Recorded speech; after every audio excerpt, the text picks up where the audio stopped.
గన్నవరం మాజీ MLA YCP నేత వల్లభనేని వంశీకి ఇవాళ మరో షాక్ తగిలింది. ఇప్పటికే కూటమి సర్కార్ అధికారంలోకి వచ్చినప్పటి నుంచి కేసులు పాలై జైలు జీవితం అనుభవిస్తున్న ఆయనకు తాజాగా హైకోర్టులో ఊరట లభించింది.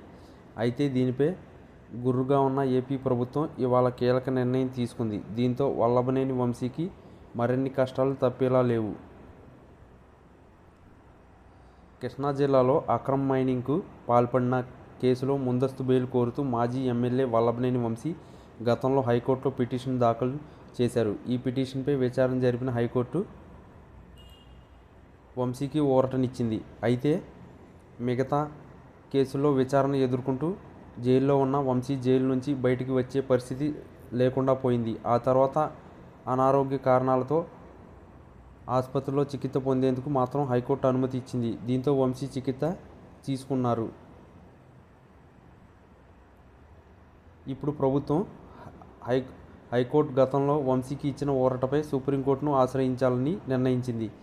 ఈ మేరకు పబ్లిక్ ప్రాసిక్యూటర్కు అనుమతి మంజూరు చేస్తూ హోంశాఖ కార్యదర్శి కుమార్ విశ్వజిత్ జీవో జారీ చేశారు. దీంతో ప్రభుత్వం త్వరలో సుప్రీంకోర్టులో ఈ మేరకు అప్పీలు పిటిషన్ దాఖలు చేసేందుకు సిద్ధమవుతుంది. ఈ నేపథ్యంలో వంశీ విషయంలో సుప్రీంకోర్టు తీసుకునే నిర్ణయం కీలకంగా మారింది. అసలే అనారోగ్యంతో బాధపడుతున్న వంశీకి ఈ వ్యవహారం తలనొప్పిగా మారనుంది.